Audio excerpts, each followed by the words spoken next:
Who is Missouri's best football player going to be in 2025? Let's talk about it on Locked On Mizzou.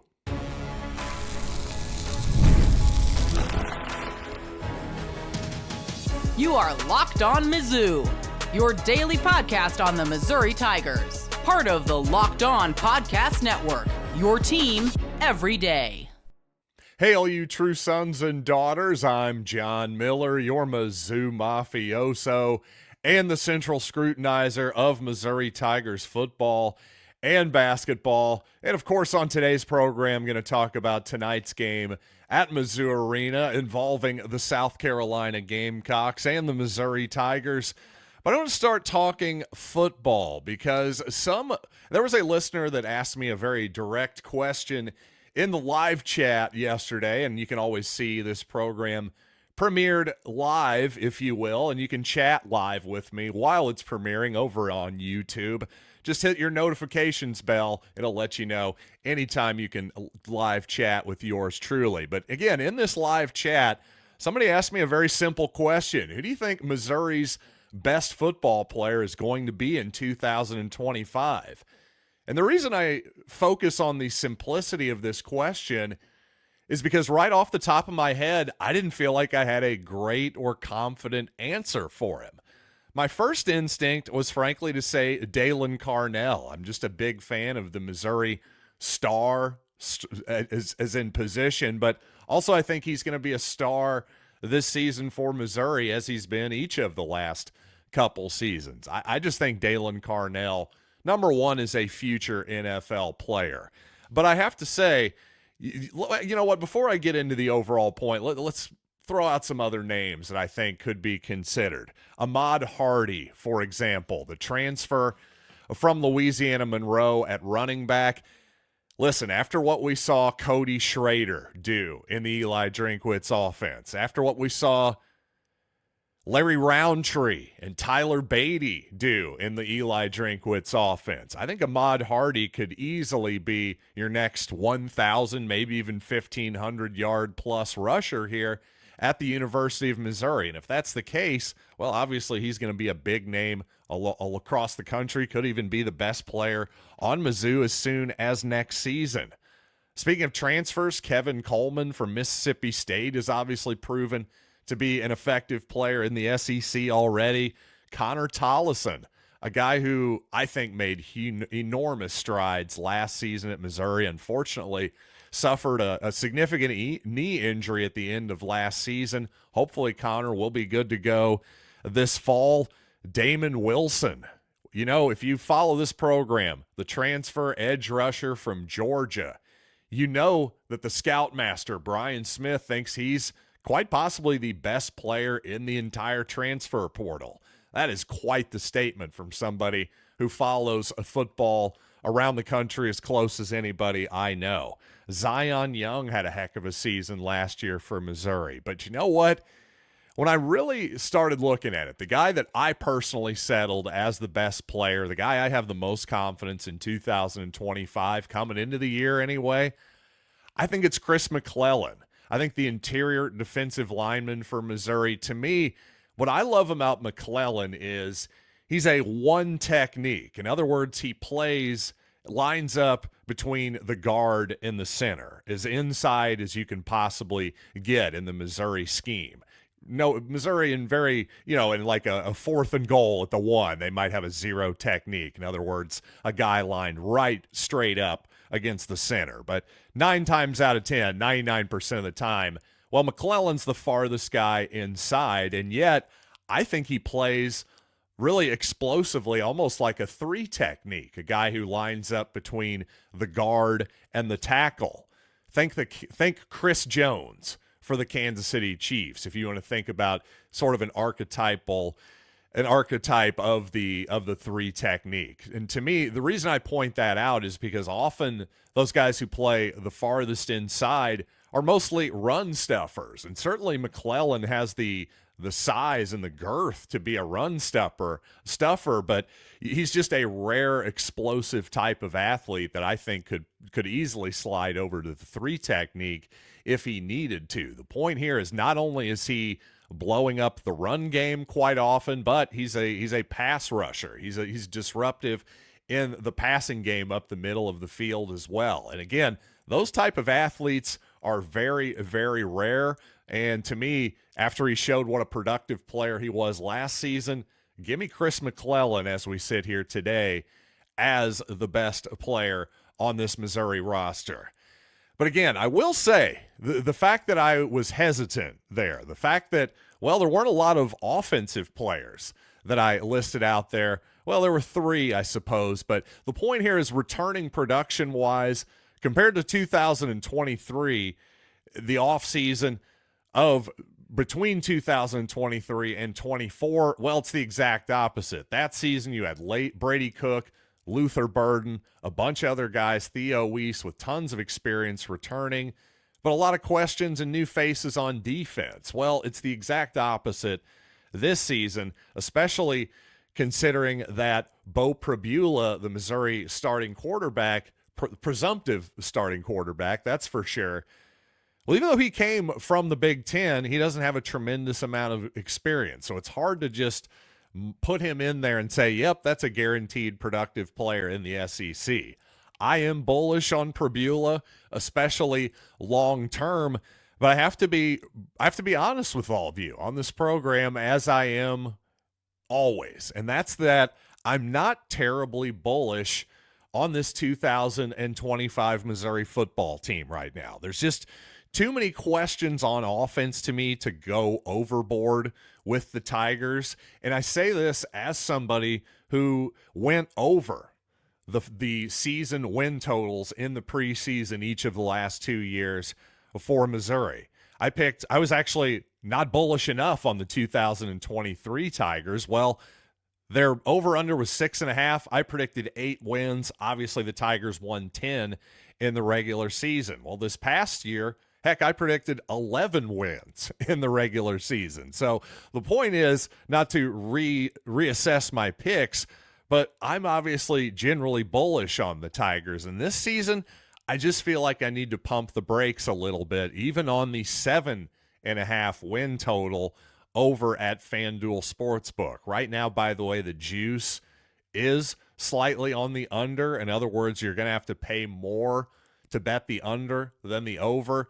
That's a little bit of an indication that the overall betting market isn't terribly bullish on Missouri right now. So the bottom line is, obviously, hopefully I'm wrong. Hopefully I'm going to look back on this segment and feel foolish next fall, because if Eli Drinkwitz can take this team with so many new faces, particularly on the offensive line and in the passing game, if he can somehow win 10 games again this season, which would be the first time in Missouri history that's ever been accomplished, well, go ahead and get your attorneys ready and draw up another extension, because that accomplishment would certainly be worthy.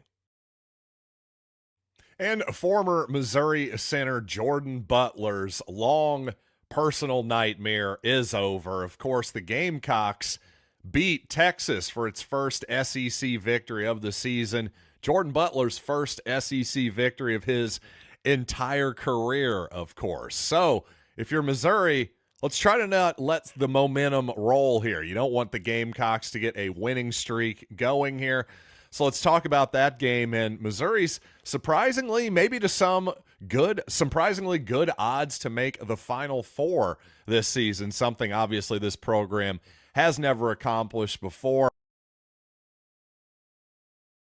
But before I get there, March basketball is almost here, and there's no better way to get in on the action than with PrizePicks, the best place for daily fantasy sports. With PrizePicks, you pick more or less on at least 2 player projections. And if you're right, you can win big cash. It's fast, easy, and keeps every game exciting.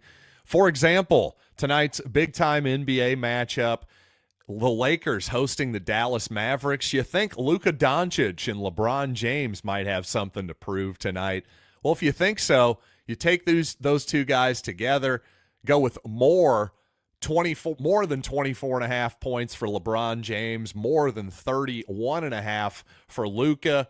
and you may just have a winner cooking for you. So download the app today and use code LOCKEDONCollege to get $50 instantly after you play your first $5 lineup. That's code LOCKEDONCollege for $50 instantly after you play your first $5 lineup. It's PrizePicks. Run your game. And some breaking news here on the podcast. Big time, of course, football recruit, Missouri legacy, Jackson Cantwell, Nixa, Missouri, 5-star offensive tackle. Well, he has set his visits, his official visits, his top 6 schools: Ohio State, Miami, Missouri, Georgia, Michigan, and Oregon, starting off these visits in May, ending them in June. By the way, Missouri's official visit with Jackson Cantwell currently set for May 31st. So if you're a big recruiting person, put that one down in your calendars. But back to basketball, just in case you missed this, by the way, 14th, Missouri moved up one spot in the AP poll after this week, stayed steady at 16th in the coaches poll. So it seemed like that big victory over Alabama was mostly offset by the Arkansas loss. In the smaller picture, I think that's a little bit harsh, to be honest with you. In the bigger picture, I think 14th seems more or less about right for Missouri. You could quibble with a few spots here or there, but I think that's a pretty fair ranking for Missouri at this point. Though possibly my friends over at FanDuel Sportsbook may even be more bullish on the Tigers than that, as the Tigers to make the Final Four for the first time in program history, plus 850. So a little bit less than 10-1 odds, 8.5-1 to be exact, for Missouri to make the Final Four. So you're telling me there's a pretty good chance. I don't mind those odds whatsoever. By the way, tonight's ball game, Missouri against South Carolina. Obviously, this is a game the Tigers need, to say the least. It would be, frankly, an embarrassing loss at home to South Carolina. The injury report, by the way, Miles Stute listed as out for the Gamecocks. In case you were wondering, he hasn't played since the SEC opener.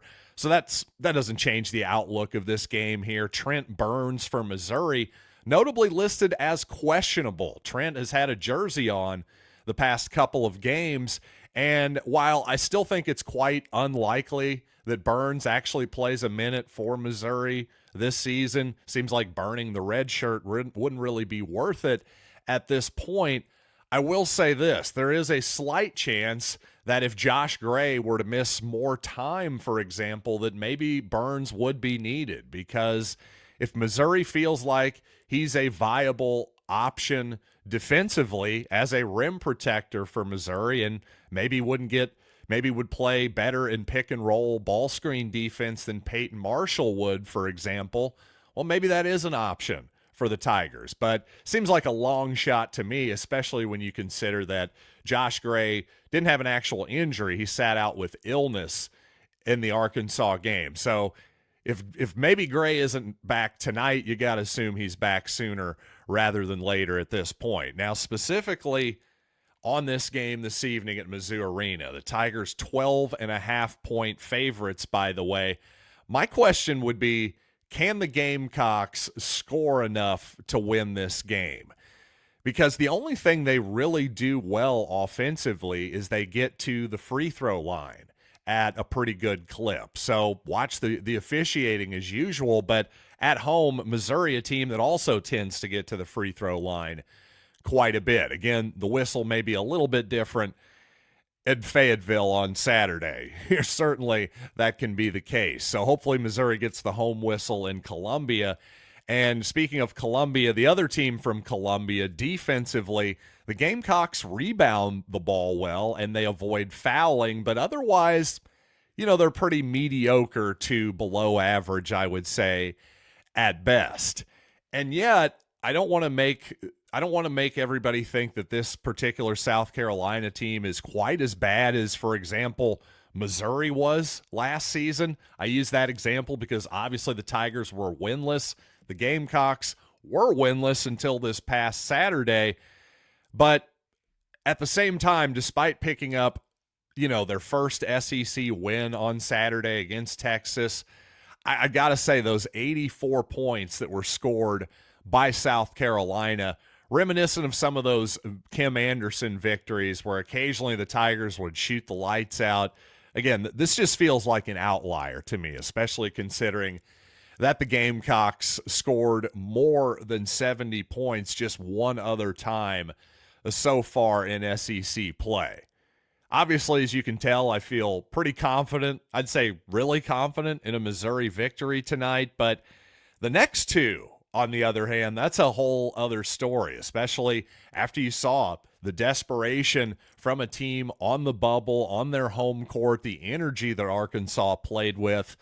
I'm not saying Missouri didn't play hard, but I don't think they were able to quite match the energy of Arkansas in that particular ball game. So the next two games on the road after this South Carolina game against Vanderbilt and Oklahoma, another two teams basically on the bubble, similarly ranked in the projections to Arkansas. Those are scary games. They really are, despite the fact that Missouri has obviously beaten Vanderbilt and Oklahoma already. Well, the Tigers beat Arkansas easily at home as well. So obviously there's no guarantee that just because you won at home means you're going to win on the road, especially in the Southeastern Conference in 2025. And on yesterday's program, I did a fairly detailed breakdown of the biggest NCAA tournament upsets of the last 20 years or so.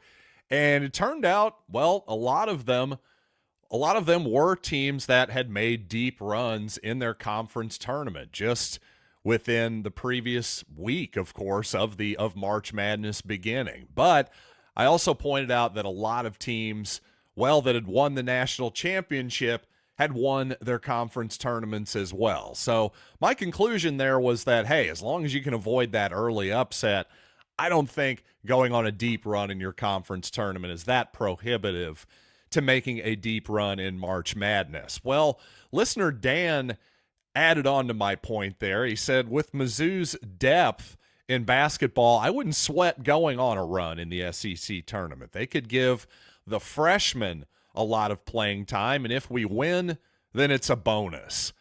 Well, I think especially that first part is a good point, especially unlike Missouri's really tight rotation in 2012 when the Tigers, of course, won the Big 12 tournament and then, well, famously lost to Norfolk State in the first round. It is possible that fatigue may have factored in there a little bit, though Missouri's offense definitely was not a problem in that game. It was more, well, one Norfolk State player in particular having an out-of-body experience, for one thing. But as to the second half of that point, too, the idea that, hey, we could give the freshmen some playing time and, treat it like a bowl game, basically, is what I'm hearing there. I don't know that I love that idea as a fan of college basketball, but I have to say Dan is probably onto something there. You could see college basketball teams in the not too distant future start treating these tournaments like non-playoff bowl games. I mean, that's a trend throughout sports is, hey, is there something I can opt out of and not take seriously anymore?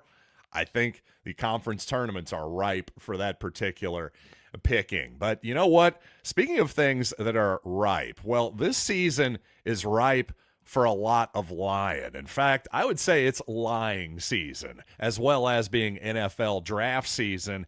So a lot of negative talk about Luther Burden on the internet lately. I'm not sure I'm buying into it. So let's talk about that after these quick words.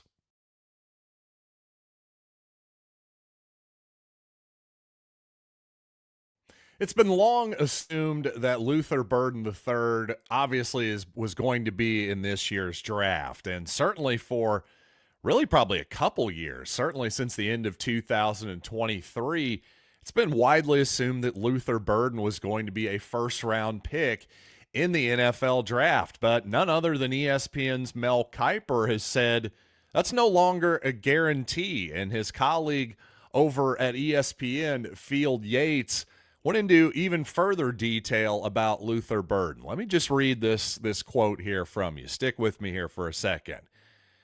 Here's where I think the NFL is with Luther Burden, at least based off the people I've been talking to who have scouted him closely. What changed for Burden that led to a dramatic downshift in production from 2023 to 24?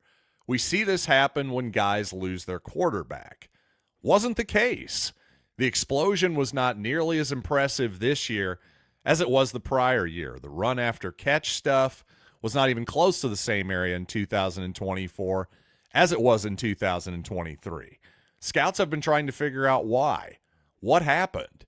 It's why, and we talked about this weeks ago, these next 2 months are more important for Luther Burden III than maybe any other wide receiver in this class.